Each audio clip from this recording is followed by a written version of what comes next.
시청자 여러분 안녕하십니까? 출발 성공 투자 박민영입니다. 안녕하세요. 김수정입니다. 7월의 마지막 거래일입니다. 참 힘들었던 한 달인데 미증시가 간밤에 또 빅테크주들의 약세 속에 혼조로 마감이 됐습니다.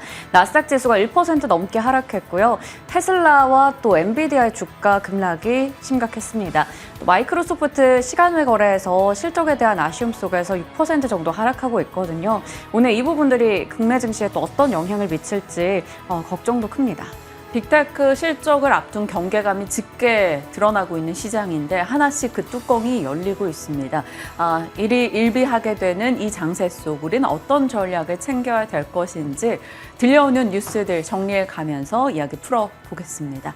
자, 어제장 열어보도록 할게요. 어제 증시는 경계라는 핑계 이런 제목을 달아봤습니다. 그러니까 이것저것 많은 것들이 발표될 예정이었기 때문에 그에 대한 경계감이 짙다라는 게 시장의 관망 혹은 하락을 대변하는 대표적인 말인 요즘입니다. 다만 본질적인 문제가 과연 그것일까에 대한 고민도 같이 있습니다. 내용 함께 풀어보죠. 어제는 코스피, 코스닥 양시장 모두 떨어진 채 거래 마쳤습니다.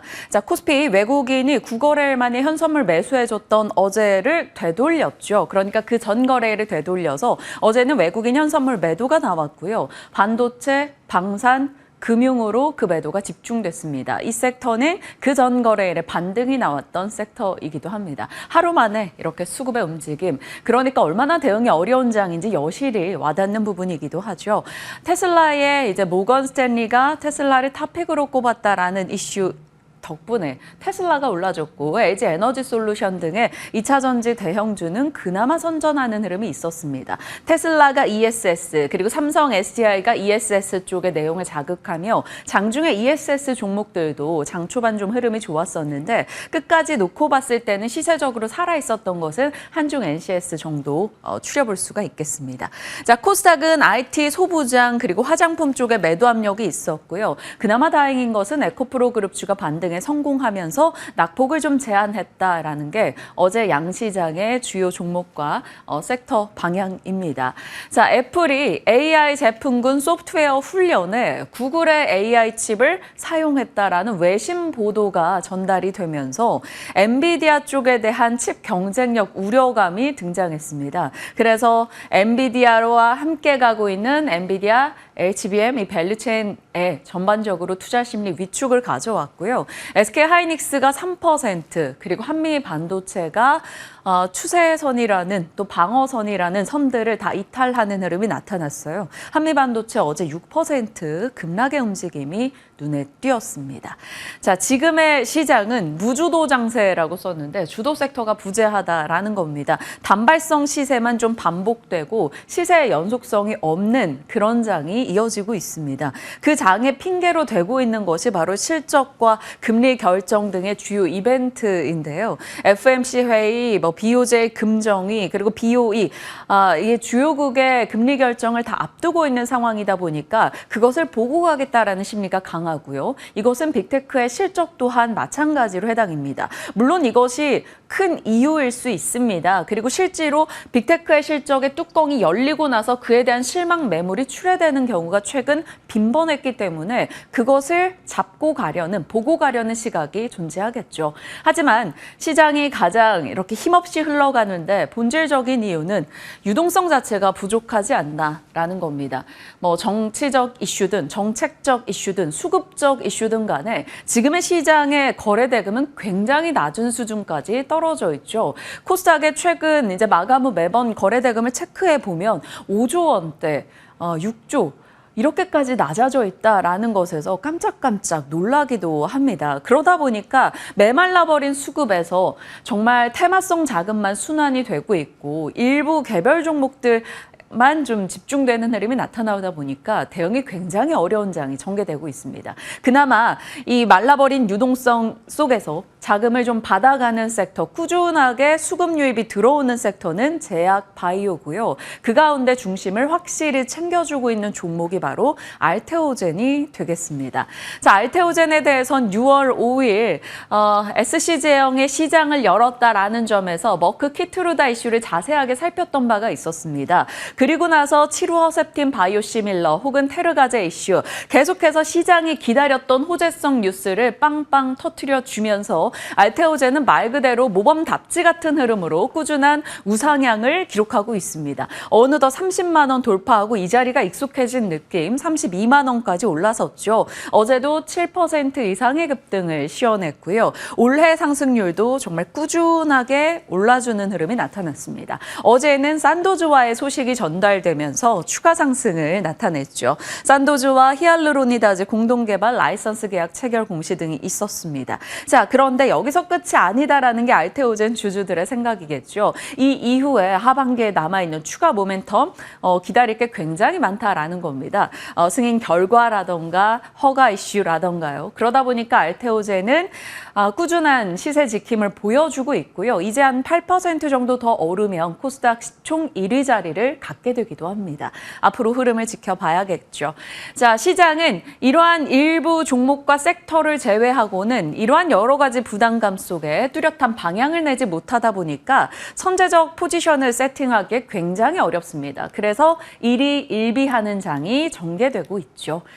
자, 어제와 최근의 시장에 대한 이야기였고요. 상황이 그렇다 보니까 정말 대테마의 시대입니다.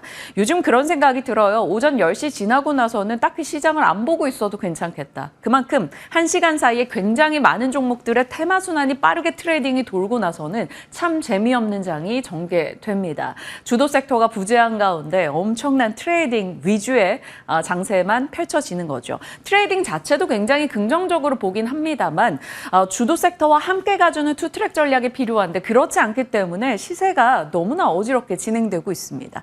대테마의 시대, 대마 관련한 종목들 어제 올라갔고요. 리츠 쪽 금리 인하 모멘텀에 최근에 조금씩 관심을 받고 있긴 하네요.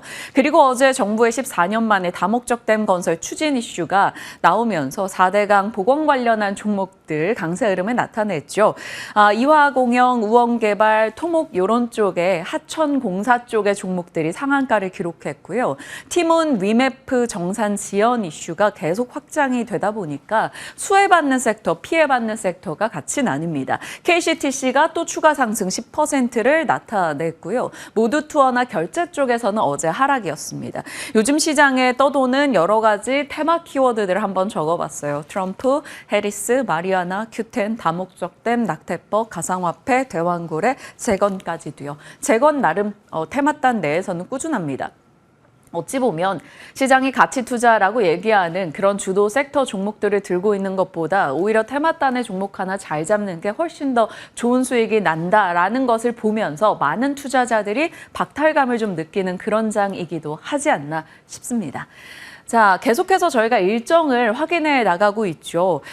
오늘은 이제 좀 나름 중요한 날입니다. 삼성전자의 확정 실적 앞두고 있는 상황이고요. 삼성물산, 삼성전기, APR, 키움증권, 그리고 일본의 BOJ 통화정책회의, 메타, 또 내일은 FOMC 회의, 금요일은 고용보고서 등이 발표될 겁니다. 그 앞서서 오늘은 미국에서 장 마감 이후 실적을 내놨던 마이크로소프트, AMD 등의 실적 내용을 국내장이 또 소화하는 것이 필요하겠죠.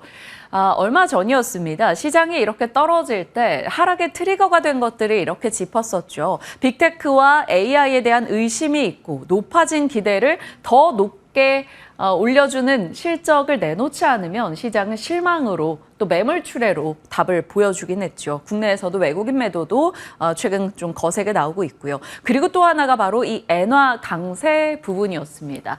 이 부분이 최근 글로벌 시장의 가장 주요한 하락 요인이다. 이렇게 봐도 좀 무방할 정도로 시장에서는 7월 달 가장 주목하는 키워드 중 하나를 엔화로 꼽고 있습니다. 자, 통상적인 일반적인 얘기를 좀 해볼게요.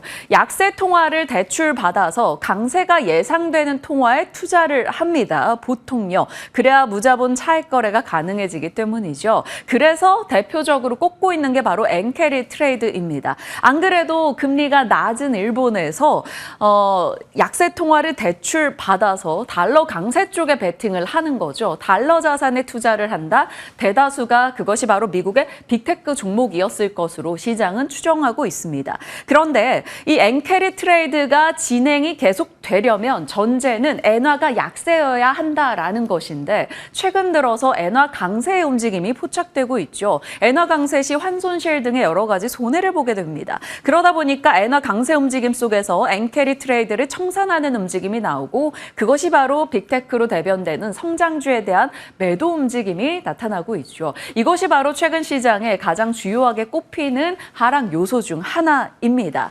실질적으로요, 7월에 주요 통화별 달러 대비 MTD 절상률 1위가 바로 엔화였습니다. 엔저에서 갑자기 강세 흐름의 움직임을 보이는 엔화라는 것이죠.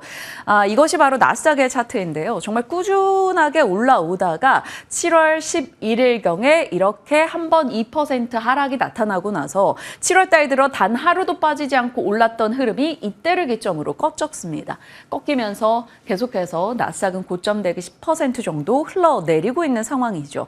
그럼 7월 11일에 어떤 이슈가 있었던 걸까요? 미국의 CPI 등의 내용도 있었습니다만 이때 당시에 일본이 기습적인 외환시장 개입했다라는 이슈가 있었습니다. 결국 여기서 확인할 수 있는 것은 엔화가 갑작스럽게 강세를 띠는 정확한 배경은 알 수가 없으나 일본 정부 측에서 외환당국 측에서 엔화를 방어하려는 의지는 명확해지고 있다라는 것을 우리가 느낄 수 있는 것이죠. 밤에도 그런 이슈가 추가되면서 뉴욕장에 더 부담으로 작용했습니다.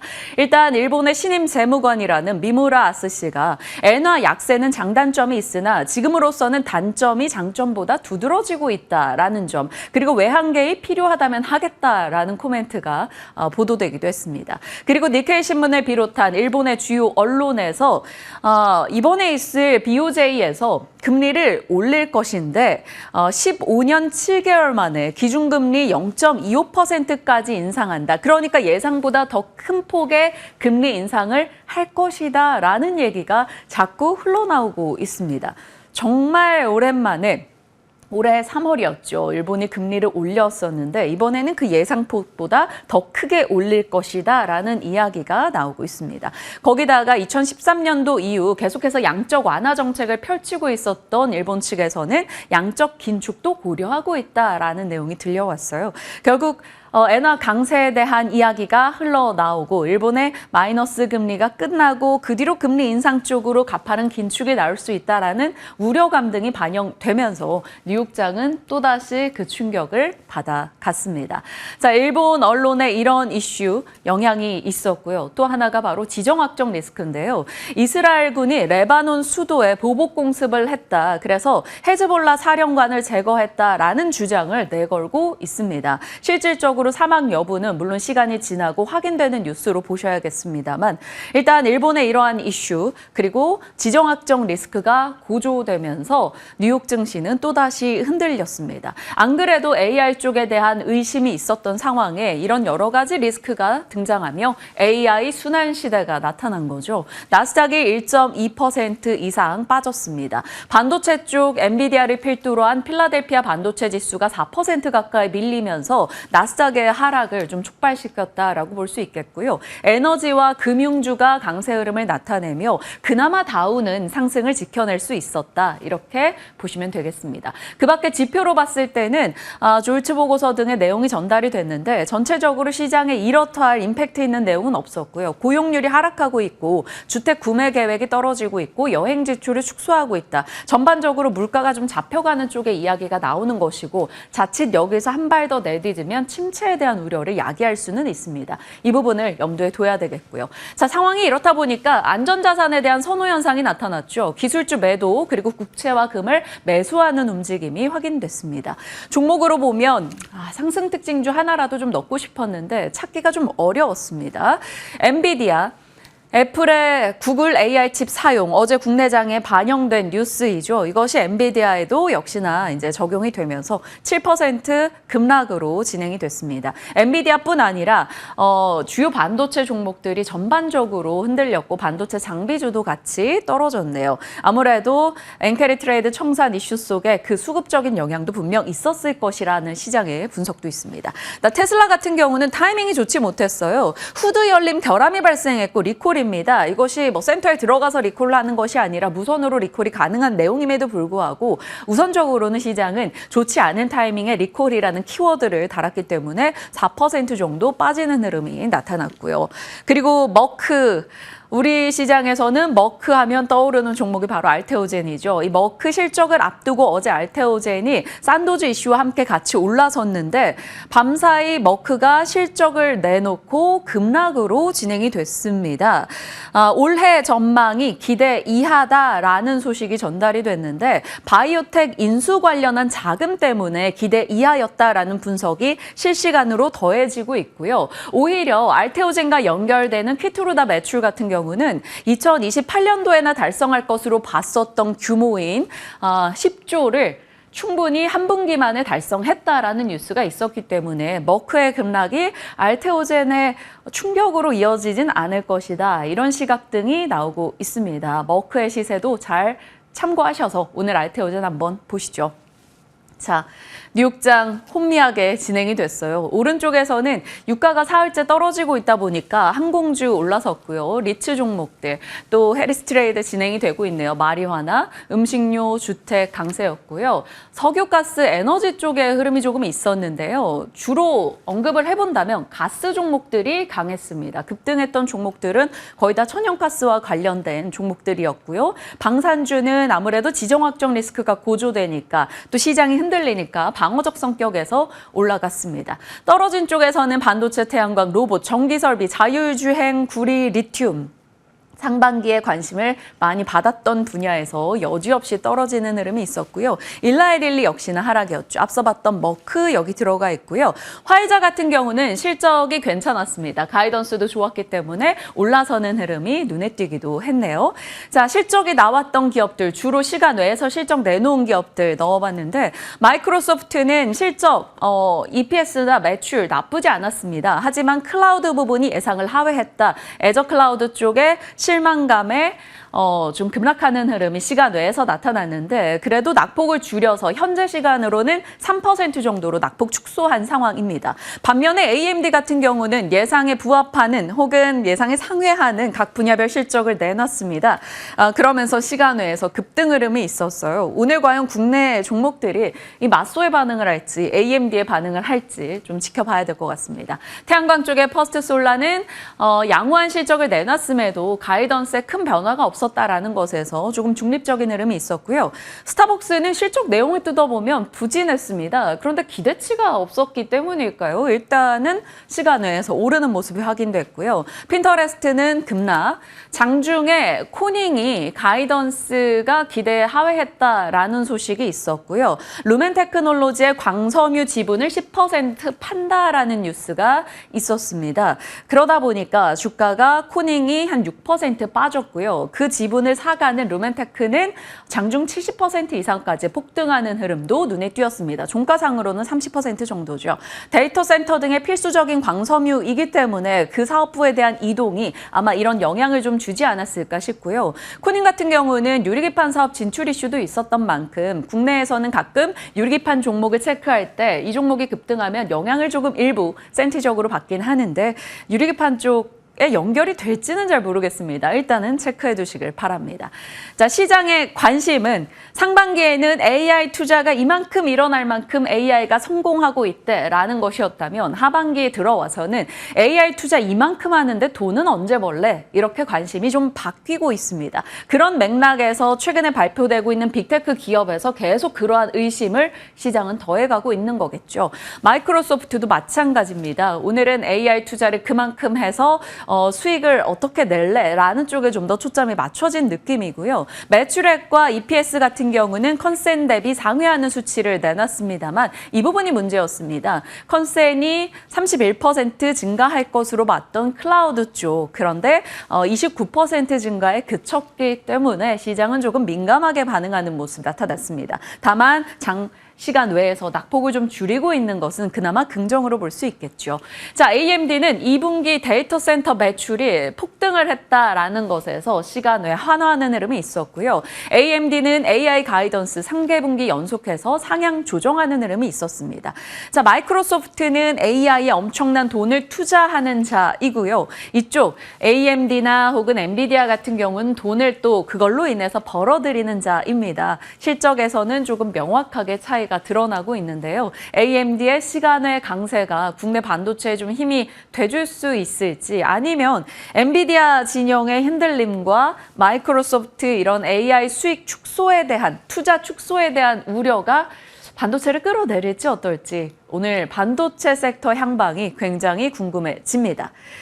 화생방 훈련할 때 뭐 가스 이런 얘기 한다고 해서 일단 제목을 그냥 나름 뭐 작게라도 웃어보고자 이렇게 달아봤는데, 밤사이 유가가 또 사흘째 하락을 이어갔죠. 지금 유가는 중동 불안보다 중국 경기에 대한 우려가 짙기 때문입니다. 그래서 오늘 10시 30분에 중국의 제조업 PMI가 어떻게 나오는지 체크하셔야 되겠고요. 중요한 건 가스입니다. 미국의 천연가스와 유럽의 천연가스 가격이 밤사이에 이렇게 10% 이상씩 급등 흐름이었고요. 이번 달 또 한 주 들어서 상승세가 나타나고 있습니다. 미국의 천연가스는 이스라엘 북쪽 천연가스 생산 중단 가능성, 지금 항상 전운이 좀 퍼지고 있기 때문에요. 유럽의 천연가스도 지정학적 리스크와 호주 이슈, 노르웨이 이슈 등이 맞물리면서 가스가 급등을 보이고 있습니다. 그렇다면 국내에서 트레이딩 관점으로는 천연가스 종목들 이렇게 진행이 될 수 있을 거고요. LNG에 대한 이야기가 계속 부각이 된다면, 장기적 관점으로 부각이 된다면 LNG 관련한 종목들은 이 정도로만 정리를 해볼 수 있겠습니다. 참고용으로 넣어봤습니다. 자, LNG 플랜트 수주에 대한 얘기가 한 번씩 요즘 흘러나오고 있죠. 삼성 ENA가 얼마 전에 강세 흐름을 기록한 이유기도 한데요. 대우건설도 관련해서 이력이 있는 업체입니다. 대우건설 같은 경우 주가 흐름 당연히 좋지 못한 가운데 어제 이제 오늘 아침 기준이겠네요. 하나증권에서 보고서를 냈고요. 목표가를 11% 정도 상향하는 움직임이 있었습니다. 5,000원 정도 목표가 상향 이슈가 있어서 일단은 체크하고자 넣어봤습니다. 가스 쪽이었고요. 중동 리스크가 다시 한번 불거지고 있죠. 도화선은 헤즈볼라의 골란구원 공격, 어린이 포함 12명의 사망 소식이 있었습니다. 미국과 영국에서는 지금 레바논 일대 자국민 철수하라는 이야기가 나왔고요. 이란 대통령 당선자는 프랑스 마크롱 대통령과 통화하는 과정에서 이스라엘 레바논 공격 시 심각한 결과를 초래할 것이다. 결국에는 이란과 이스라엘에 대한 중동 불안이 또 확산되지 않을까, 이러한 걱정이 좀 생겨나게 됐죠. 중동 전면전에 대한 우려, 7월 29일에 일부 소식을 통해서 일단은 참고하자라며 넣어봤는데요. 관련한 종목들은 이 정도일 겁니다. 방위산업에서 트레이딩으로 좀 작은 종목들이던가, 아니면 또 운임에 대한, 운송에 대한 이슈가 결국 해운과 운송 관련 쪽을 자극하던가, 가스, 석유 쪽이던가요. 밤사이 가스의 움직임이 올랐으니 석유보다는 가스 쪽의 영향권이 좀 더 짙을 겁니다. 트레이딩 관점으로 이런 이슈는 체크하시고요. 그 밖에 연결고리입니다. 이제 BOJ에서 어떤 이슈가 나오는가가 일단 글로벌 증시에 굉장히 중요한 상황입니다. 금리 인상에 나설지 어떤 코멘트가 있는지 체크하시고요.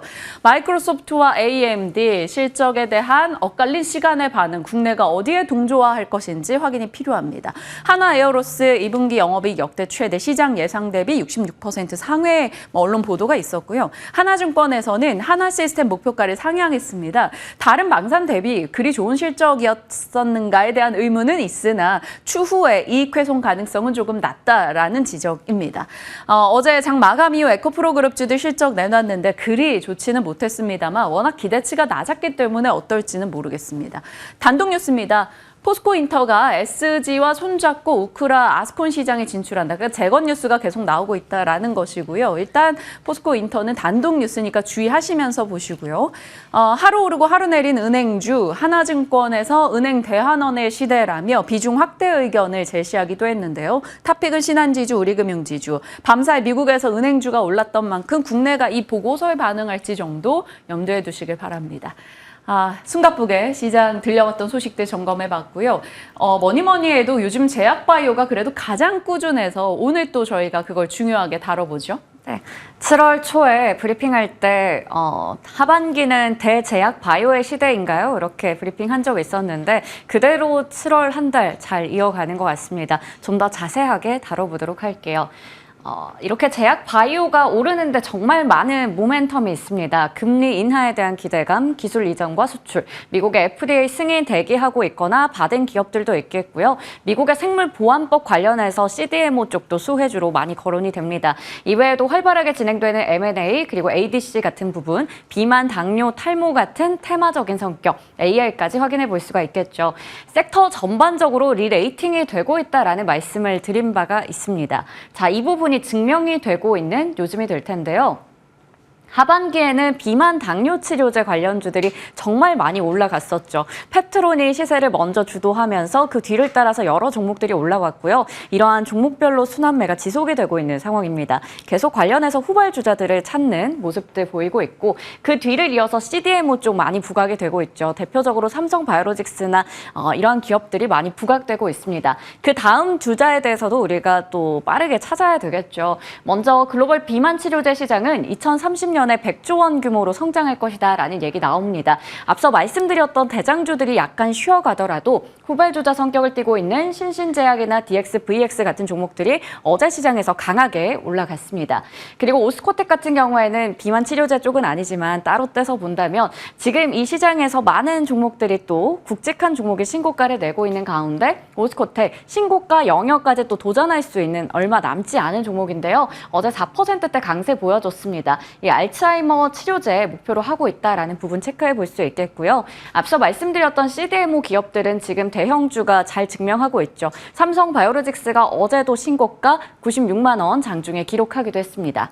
이외에도 테마적인 성격 본다면 코로나19 신종 변이 그리고 100일해 마이크로 플라즈마 폐렴 수족구까지 확산되고 있다라는 소식 나오면서 일부 테마주들이 많이 올라가는 상황이고요. 국내 바이오 시밀러 해외 진출에 하반기에도 청신호가 켜졌다라는 이야기 나오는데요. 작년에 바이오 시밀러 수출액이 16억 달러 이상을 기록했습니다. 3년 연속으로 증가세를 나타내고 있는 상황입니다. 앞서 말씀드렸던 삼성바이오로직스 어제 장중에 신고가 기록했고 증권가에서는 목표 주가를 100만 원 이상까지 올려잡고 있는 상황인데요. 한국투자증권에서 가장 높은 수치로 125만 원 제시하고 있습니다. 이외에 셀트리온 같은 경우에도 주가 흐름이 좋습니다. 어제 장중에는 21만 1,000원으로 또 장중 고점을 기록하기도 했습니다. 실적과 수주 모멘텀을 가지고 있는 종목들이 최근에 많이 주목을 받고 있는 상황이죠. 삼성바이오로직스와 알테오젠 지금 7월 들어서만 각각 28%, 14% 정도 상승률 나타내고 어제 장에서 나란히 신고가 기록했습니다. 셀트리온은 7월 한 달 동안 20% 가까이 올라갔습니다. 하나증권에서는 제약 바이오 섹터에 대해서 시장의 색깔이 달라지고 있다라는 내용의 보고서를 어제 발표를 했는데요. 코스피부터 먼저 이야기해보겠습니다. 상반기에는 삼성바이오로직스나 유한양행 이러한 종목들 위주로 강했고요. 나머지 부분은 좀 지지부진하기도 했습니다. 코스닥도 마찬가지로 종목 중심으로 일부가 올라가는 등 결론은 종목 장세였는데요. 하반기에는 섹터가 전반적으로 리레이팅이 될 것이다라는 이야기가 나오고 있습니다. 상반기에는 대형주들 실적이 상저하고 양상이 또 예정이 됐었고 그리고 전공의 파업 관련해서 실적이 좀 부진할 거다라는 우려가 크게 작용했었는데요. 그 부분에 대해서도 실적이 많이 나아지거나 실제로 나아지게 발표가 될 거다라는 예상이 나오고 있습니다. 실적 같은 경우에도 상저하고라고 한다면 하반기가 더 기대된다는 말이 되겠죠. 7월에 실제로 섹터 내에서 대형주들의 유의미한 주가 움직임을 확인할 수가 있었고요. 금리 인하와 트럼프 트레이딩, 개별 기업들의 펀더멘털 펀더멘탈 개선까지 여러 가지 좀 긍정적인 모멘텀이 작용하고 있습니다. 삼성바이오로직스는 실제로 대형 수주 계약 소식 내놓기도 했고 2분기에 깜짝 실적을 보여줬었죠. 셀트리온도 마찬가지로 실적 발표 앞두고 있는데 지금 진펜트라의 PBM 처방 목록 등재 같은 이슈가 있어서 판매에 대한 실적도 중요하게 작용할 것으로 보입니다. 앞서 말씀드린 것처럼 실적 발표 앞두고 있는 기업들이고요. 한미약품과 동아에스테는 이미 실적이 나왔습니다. 그리고 HK이노에는 오늘 실적 공개할 예정인데 지금 대부분 동아에스테 제외하고는 긍정적인 흐름을 보여줬거나 보여줄 것으로 기대가 되는 상황입니다. 그렇기 때문에 하반기는 종목 중심에서 전반적인 섹터의 강세가 나타날 수 있다라는 증권가의 의견에도 힘이 실리게 되겠죠. 반면에 코스닥은 좀 분위기가 다르다고 합니다. 지금 코스닥 제약의 시가총액과 코스닥 제약이 또 코스닥의 시가총액에서 차지하는 비중에 대한 그래프가 있는데요. 그 코스닥 제약의 시가총액이 많이 올라왔습니다. 역사적인 고점이라고 볼 수 있는 2021년 9월 수준까지 올라왔다라고 볼 수 있습니다. 이 초록 색깔 그래프 확인해 주시면 되겠고요. 여기서는 코스닥 시장은 다르다라고 말씀드린 게 워낙에 종목의 쏠림이 심했기 때문입니다. 하지만 지금은 그 부분이 어느 정도 완화가 되어 있고 코스닥 안에서 본다면 중소형 바이오텍이 좀 유리하다라는 이야기를 내놓고 있습니다. 자, 그러면 코스피와 코스닥 시장을 다 확인을 해봤으니 결론은 어떻게 될까요?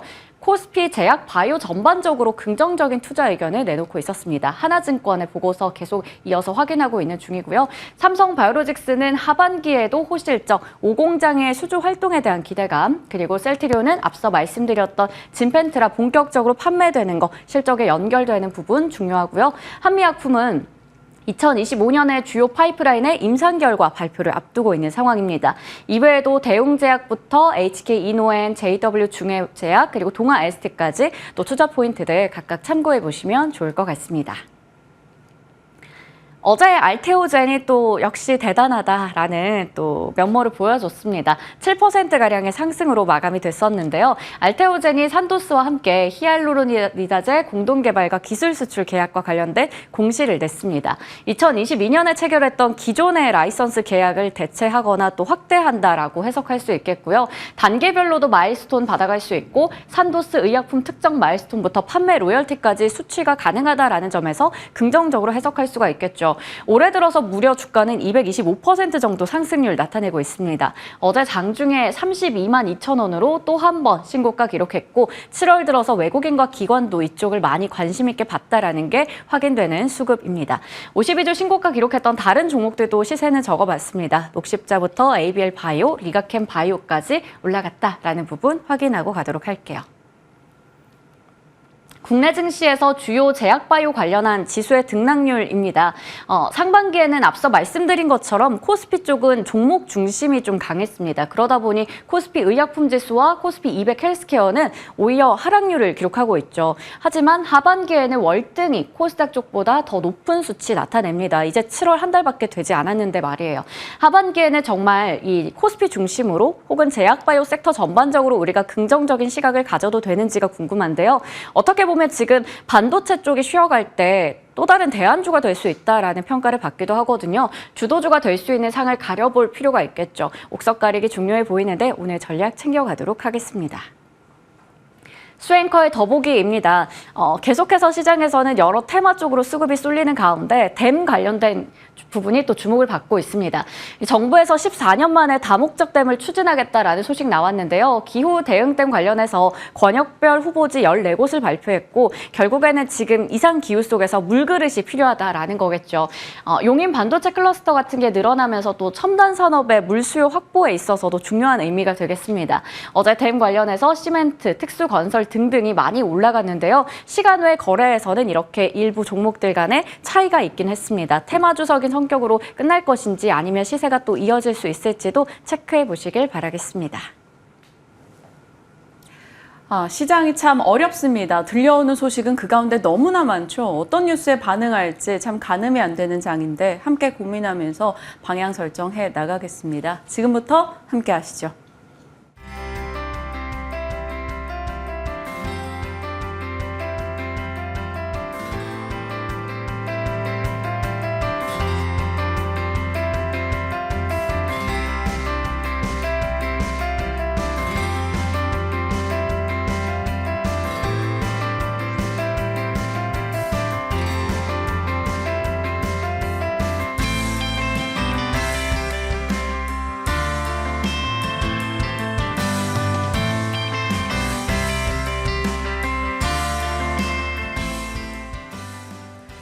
김민진 차장님과 시장에 대한 이야기 풀어가겠습니다. 어서 오세요. 안녕하세요. 옷은 핑크빛인데 시장은 그렇지 못합니다. 빅테크의 실적 이벤트 그리고 여러 가지 금리 결정 이슈 등을 앞두고 시장은 경계가 굉장히 짙은데 그보다 앞단의 유동성 자체가 부족한 그런 장입니다. 현재 시장에 대한 전략 궁금하고요. 마이크로소프트와 AMD 실적 이후 시간의 반응이 전혀 다른데요. 네. 오늘 어디로 반영을 할까요? 전 마음 같아서는 AMD에 반영해줘서 네. 뭐 시간 내에서 반도체 좀 회복을 보였으니까 이쪽으로 좀 무게가 실렸으면 좋겠어요. 우선 뭐 기대야 그렇지만은 사실 시장의 상황 자체가 최근에 녹록하지 않다라는 점은 확인을 할 수 있을 것 같고요. 아무래도 이제 대장주라고 할 수 있는 엔비디아의 주가 하락폭이 워낙 크다 보니까 반도체 업종군들에 대한 회복을 섣불리 얘기하기는 좀 어려운 부분이 있을 것 같습니다. 다만 이제 최근에 시장 흐름을 살펴보게 되면은 그래도 미국 같은 경우는 홀짝 흐름을 보이게 되고 있거든요. 뭐 지지난주 같은 경우는 조정을 받았지만은 그 이후에 반등 그리고 하루하루 왔다 갔다 하는 모습을 보였었고 그러한 상황이기 때문에 뭐 조심스럽게 저도 이제 낙폭 축소를 한번 좀 기대를 해보도록 하고요. 좀 불안 요소라고 한다면은 결국은 이제 어제 애플이 구글 칩을 사용한다라는 얘기 이 부분과 함께 하이닉스 밸류 체인들이 흔들리는 모습을 보였었고요. 이러한 부분들과 함께 미국에서도 마이크론 테크놀로지라든지 아니면은 주요 반도체 기업들의 조정폭이 상당히 컸습니다. 그렇기 때문에 결국은 이제 실적 모멘텀까지 다 마무리된 국내 기업들에 대한 반등 포인트를 잡아가기는 쉽지 않을 것 같고요. 기대 요인이라고 한다면은 결국은 이제 리스크온 분위기와 함께 시장 전반적으로 수급이 유입되는 상황 이 하나를 좀 기대해야 되는데 아쉽게도 지금 미 달러화 같은 경우도 사실은 어제 엔화가 크게 약세 흐름을 보였음에도 불구하고 소폭 반등하는 모습을 보였거든요. 달러 인덱스 기준으로. 그렇다고 한다면은 수급적인 도움도 오늘 크게 받기는 좀 어려울 것 같기 때문에 기본적으로는 약세 흐름을 보이는 가운데 장 중반 방금 말씀 주셨던 AMD의 시간의 주가 반응과 함께 낙폭을 줄일 수 있을지 이런 여부를 좀 살펴봐야 될 것 같습니다. 좀 더 직접적으로 질문을 드려볼게요. 그럼 삼성전자와 SK하이닉스 보유자는 어떻게 해야 될까요? 한미반도체는 121선까지 깨고 내려갔어요. 네, 어떡할까요? 사실은 뭐 중장기적으로 어차피 이제 반도체 기업들이야 뭐 실적이 좋아지는 구간이기 때문에 사실은 바닥권에서 매수하신 분들이라고 한다면은 홀드의 전략이 맞다라고 판단을 하지만은 단기적으로 이제 현재 가격보다 조금 위쪽에서 매수를 하신 분들이라고 한다면은 추가적인 하락 가능성도 배제할 수 없습니다. 왜냐면은 대장주 엔비디아가 흔들리고 있기 때문이죠. 그렇기 때문에 그런 분들 같은 경우는 일부 리스크 관리에 신경을 쓰시면서 비중 축소를 하시는 게 좋지 않을까 이런 생각을 가지고 있고요. 지금 이제 흔들리고 있는 상황은 아까 말씀드렸던 AI 시장의 전반적인 경쟁 강도 심화 그리고 또 일각에서는 이 AI를 바탕으로 정말 수익성을 낼 수 있을 것이냐라는 근본적인 물음표 이런 것들이 이제 AI 관련주들에 대한 밸류에이션을 디레이팅 시키고 있는 상황이기 때문에 벌어지는 일이라고 판단을 하는데요. 우리나라의 뭐 삼성전자 같은 경우는 사실 냉정하게 얘기해서 밸류에이션을 그렇게 AI 때문에 더 받지 않았고요. SK하이닉스 같은 경우는 최근에 목표 PB 같은 경우는 낮아지는 경우가 있습니다. 이게 무슨 얘기냐. 결국은 AI의 경쟁 강도 심화에 따라서 AI로 줬었던 밸류에이션은 줄이겠다라는 거죠. 네. 멀티플은. 하지만은 목표 주가는 줄이지 않고 있는데요. 그 이유는 뭐냐면은 실적이 좋아지기 때문입니다. 그렇기 때문에 결국 우리나라 반도체 기업들 같은 경우는 그러한 실적 모멘텀을 따라갈 수 있다는 측면에서 중기적으로 봤을 때는 반등에 대한 타이밍을 잡을 것이다. 이렇게 좀 판단을 하고 있습니다. 네. 참 어렵습니다. 애매한 것 같아요. 명확히 안 좋거나 명확히 좋거나 이쪽 양쪽의 무게가 확 이제 어느 쏠림이 있다면 선택이 좀 쉬울 텐데 그렇지 않아서 여러 가지 의심 속에서도 실적은 계속 좋아질 것이라는 기대가 있기 때문에 쉽사리 또 포기도 어려운 그런 상황입니다. 반도체에 대한 이야기 좀 살펴주셨고요. 2차 전지 어떨까요? 어제는 2차 전지 쪽이 그래도 나름 지켜내는 자리를 지키는 흐름이 있었고요. 에코프로 그룹주 시간외 실적 뭐 예상했던 대로 좀 부진하기는 했습니다. 다만 뭐 최근에는 2차 전지는 실적 이슈에 좀 민감하진 않아서요. 워낙 기대치가 낮았었다 그렇죠. 보니까. 그래서 2차 전지는 어떤 대응이 필요한가요? 네, 사실은 뭐 말씀 주셨듯이 실적 가지고 움직이는 기업이 아니고 철저하게 최근에 수급 바탕으로 좀 움직이는데 반도체 기업들의 수급이 떨어졌을 때 오히려 2차 전지 쪽에 매수세가 유입되는 경우를 최근에 많이 보셨을 것 같고요. 거기에 대해서 어제 아무리 봐도 2차 전지가 왜 올라왔는지 잘 모르겠어요. 그러다 보니까 사실 시장 대응 자체가 좀 만만치 않다. 종목 기준으로 봤을 때 이렇게 판단을 하고 있고요. 다만 이제 오늘 같은 경우는 2차 전지 관련주들에 대한 추가적인 반등을 기대하기는 좀 어려운 부분이 있을 것 같습니다. 방금 말씀 주셨던 에코프로비엠뿐만이 아니라 장중에 실적 발표를 했었던 삼성 SDI 같은 경우도 사실은 예상을 크게 하회하는 실적을 만들어냈고, 그러면은 이제 언제부터 본격 반등이 나올 것이냐라는 얘기들인데 결국은 3분기까지도 실적의 악화 가능성이 크다라고 판단을 하고 있습니다. 그렇기 때문에 결국은 어제의 반등이 의미 있는 2차 전지 섹터에 대한 반전 시그널이라기보다는 아까 말씀드렸던 반도체 기업들에 대한 전반적인 수급 이탈 과정에서 나타났었던 일반적인 수급 유입이라고 좀 볼 수 있을 것 같고요. 코스닥 시장이 장 초반부터 외국인의 매도가 좀 나타나게 된다라고 한다면은 저는 2차 전지 위주로의 매도가 나타날 가능성이 있기 때문에 좀 조심을 해야 된다라고 판단을 하고 있고, 그럼 이제 언제 사야 되느냐? 네. 실적은 4분기에 좀 회복한다라고 하는데 원자재 가격에 대한 반등을 계속해서 말씀을 드리고 있는 상황인데요. 자, 아시다시피 연간 기준 거의 최저치 수준까지 리튬 가격이 다시 밀렸고요. 니켈 가격도 지금 연중 최저치입니다. 그렇다고 한다면은 이 원자재 가격의 반등 타이밍을 국내 대표 양극재 가격들의 매수 타이밍으로 좀 잡아보는 것이 좋으실 것 같다. 이렇게 좀 정리를 해보겠습니다. 알겠습니다. 원자재 얘기 나와서 저희 한번 연결고리로 가볼게요. 가스가 밤사이에 미국 유럽 가스 등이 있었습니다. 네. 요즘 가스 쪽도 뭐 여러 뉴스가 좀 엇갈려 있는 상황인데 가스 쪽 어떻게 보세요? 네, 사실은 뭐 난방 수요, 냉방 수요 이런 것들이 이제 점차 관심을 가져야 될 시기고, 특히 이제 유럽권 같은 경우는 이제 가스에 또 이 가스를 모아놔야 되는 시기이기 때문에 이러한 부분들에 대한 이슈도 있다라고 판단을 합니다. 그런데 우리가 이제 항상 과거 대비해서 어떨 것이냐 이런 판단을 또 해야 되거든요. 우리가 이제 일전에 러우 사태 이슈에 따른 천연가스 가격에 대한 급등 현상을 살펴봤다라고 한다면은 그때만큼의 파급 효과는 제한적일 겁니다. 물론 이제 중장기적으로 봤을 때 안정적인 천연가스의 투자처는 분명히 있다라고 생각을 해요.